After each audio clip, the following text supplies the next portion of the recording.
Picture this: it's a quiet Sunday morning. The coffee is brewing, sunlight pours through the kitchen window, and you finally have time to sit with your spouse or family and talk about the big question. Do we actually have enough to retire? It's not just about the number in your bank account. It's about security, family traditions, and the freedom to spend your years with the people you love. But how much do you really need? Let's explore some real life stories to find out. Let's start with Sarah and David, a couple who spent years believing they needed a massive nest egg before they could even think about retiring. Like many people, they got caught up in the numbers game, those big, round figures tossed around in articles and financial talk shows. To them, the idea of millions tucked safely away seemed like the only path to security. But when they finally sat down and started to map out what their retirement would actually look like, they realized something surprising. Their dreams weren't about yachts, luxury vacations, or endless shopping trips. They wanted simpler things: a cozy home, weekends with their grandchildren, time to garden, and the chance to travel modestly once or twice a year. That's when they began to shift their thinking. Instead of chasing an overwhelming financial target, they started focusing on what really mattered to them. One of their biggest decisions was downsizing. They sold their large suburban home, which had served them well when raising kids but now felt too big and too costly. Moving to a smaller place not only reduced their monthly bills, but also freed up a chunk of money they could use to support their retirement lifestyle. Downsizing wasn't just about money. It was about creating a space that matched this new chapter in their lives. What struck them most was how little they missed the extra rooms, the higher bills, and the clutter that came with their old life. In fact, life felt lighter. With fewer financial obligations, they suddenly had breathing room to focus on experiences instead of possessions. They began hosting more family dinners, inviting their children and grandchildren over for evenings filled with laughter. They discovered that the joy of watching their granddaughter learn to bake cookies or their grandson share stories from school was worth far more than chasing an extra digit in their savings account. Their journey highlights a powerful reminder: retirement isn't always about hitting a universal, magic number. It's about clarity, understanding what brings you peace and joy. Sarah and David realized that the true measure of comfort wasn't the size of their savings, but the alignment between their money and their values. They found out that the life they wanted didn't cost nearly as much as they had once imagined, and that shift gave them the confidence to embrace retirement sooner than expected. Now, take Robert. He spent most of his adult life working in manufacturing, clocking in early mornings and finishing long shifts that left him tired but proud of the steady living he provided for his family. When the time came to retire, he didn't have the kind of savings that glossy retirement brochures suggested. He worried, quietly at first and then more openly, that he hadn't done enough. The fear was simple but heavy. What if he outlived his money? That question kept him awake more nights than he cared to admit. But Robert's story took a different turn than he expected. What he lacked in savings, he made up for in something far less discussed: community. He had lived in the same neighborhood for over 3 decades, and those roots had grown deep. When travel felt too expensive, his adult children stepped in, pooling small amounts so their dad could join family gatherings without worrying about airfare or gas money. When something broke in his house, like the leaky faucet or the back fence that needed fixing, neighbors came by with their tools and their time, happy to lend a hand. And in return, Robert shared his own skills. He was handy with woodworking and often built shelves, repaired tables, or crafted small gifts that his friends cherished. It wasn't charity. It was an exchange, a rhythm of giving and receiving that stretched his retirement dollars much further than a calculator ever could. Instead of measuring his future in terms of how much money sat in his bank account, Robert realized his wealth was also found in relationships. Each favor, each shared meal, each lift to the doctor or visit with the grandchildren filled in the gaps that money alone couldn't cover. This experience reshaped how Robert viewed retirement. He saw that while savings and financial planning were important, the strength of his connections was equally valuable. He didn't need to buy companionship, hire help for every little task, or pay for expensive entertainment.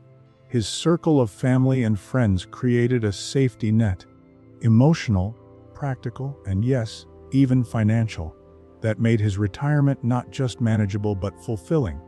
Robert's journey is a reminder that retirement isn't lived in isolation. For many people, it's less about the size of a portfolio and more about the depth of the relationships around them. The support of loved ones and the willingness to both give and receive can ease the financial strain and make retirement a season rich with meaning, even if the numbers on paper look modest. Maria's story is one that many people can relate to. She did everything the so-called experts advised. She built a steady career, kept her spending in check, and managed to pay off her home before she stopped working. By the time she reached retirement age, she felt confident. Her savings were in order, her monthly expenses were low, and her plans for travel and family gatherings seemed perfectly within reach. But life has a way of throwing surprises, and for Maria, that surprise came in the form of medical bills. A sudden diagnosis meant regular treatments, medications that weren't fully covered, and out-of-pocket costs she had never anticipated. What she thought was a carefully built safety net suddenly felt full of holes. At first, Maria felt discouraged. She asked herself whether all her planning had been for nothing.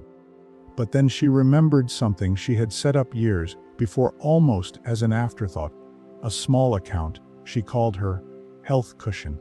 It wasn't a huge fund, nothing close to the amounts financial advisors usually recommend. It was simply a few $100s here and there that she had tucked away, separate from her regular retirement savings. The habit had started after a conversation with a friend who warned her, "The one thing you can't predict is your health." That cushion became her lifeline.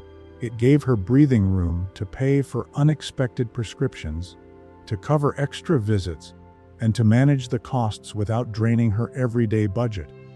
More importantly, it gave her peace of mind. Instead of panicking over every bill, she could remind herself that she had prepared for this very possibility. That sense of control made the challenges feel a little less overwhelming. Maria's experience carries a simple but powerful lesson. Retirement isn't just about dreaming of trips, hobbies, or time with family. It's also about facing the less glamorous side of life, the things we hope won't happen but sometimes do. A dedicated health cushion doesn't need to be enormous to be effective. Even a modest fund can soften the blow of the unpredictable. Her story reminds us that true financial comfort isn't about perfection. It's about balance, planning for the joyful moments, but also respecting the realities that may come with age. For Maria, that small cushion meant she could still enjoy the life she built without letting medical expenses steal the peace she worked so hard to create. Here's where things take an unexpected turn. Many people assume that retirement will automatically cost more because there's extra time to fill and so many dreams waiting to be lived. But for John and Anita, the opposite became true. As soon as they stepped away from their busy careers, they noticed their spending patterns change without much effort at all. Gone were the weekday commutes that drained their gas tank, the quick lunches eaten at restaurants because there was no time to pack food, and the constant expenses tied to maintaining their professional lives. Clothing, dry cleaning, little conveniences that added up more than they ever realized. When the pace of their days slowed, so did their spending. Mornings became about brewing coffee at home and reading together at the kitchen table. Afternoons were filled with gardening, volunteering at the local library, or taking long walks through the neighborhood. These weren't activities that cost much, yet they brought a kind of joy they hadn't felt during their working years. Without even trying, their monthly budget shrank. It surprised them how natural the shift felt. What they discovered is that retirement isn't always about adding more. It can be about subtracting. By removing the stress and demands of a busy work schedule, they also removed a layer of financial strain. Instead of filling their days with expensive distractions, they leaned into slower rhythms that felt satisfying and cost very little. Anita often said that the freedom to spend her time how she wanted was the richest part of retirement, even though the dollars spent each month were fewer than before. This perspective is powerful because it challenges the fear that you always need more money to feel secure. Sometimes the structure of retirement itself creates natural savings. The pressure to keep up appearances fades.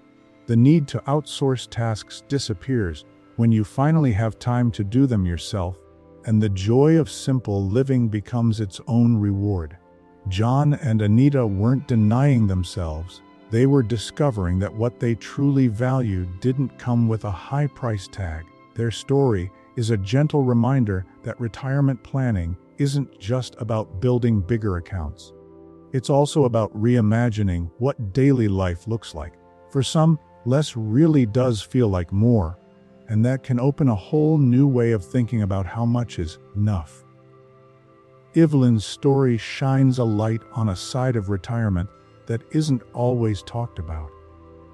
While many people focus on making sure they can cover bills, healthcare, and daily needs, Evelyn thought about something bigger: how to keep her family connected. A grandmother of 6, she often said that her richest memories came from shared moments, not possessions. When she looked at her retirement savings, she didn't just see numbers. She saw the chance to create traditions that would outlive her. Every summer, Evelyn decided to set aside part of her budget to rent a small cabin by the lake. It wasn't fancy, but it was big enough to fit her children, their spouses, and all the grandkids. For 1 week each year, the family gathered in that space, free from distractions, screens, and the business of everyday life. The kids learned to fish, they cooked meals together, and evenings often ended with stories around a campfire. Evelyn covered the cost not because she had to, but because she believed in investing in memories. What struck her children most was how intentional she was. She could have chosen to save that money for herself, but she saw those gatherings as her gift to the family. Over time, the tradition became something everyone looked forward to. The grandchildren grew up associating summers with laughter, games, and the smell of the lake air. For them, it wasn't just a vacation. It was a thread that tied them to their grandmother and to one another. Evelyn often said those trips gave her as much joy as they gave the younger generation. She felt her role as the family's anchor more deeply, and she loved watching bonds strengthen across cousins and siblings. The money she spent didn't feel like an expense. It felt like planting seeds that would keep growing. Even as the grandchildren grew older, they carried those traditions forward, planning gatherings of their own, inspired by the way she had modeled togetherness.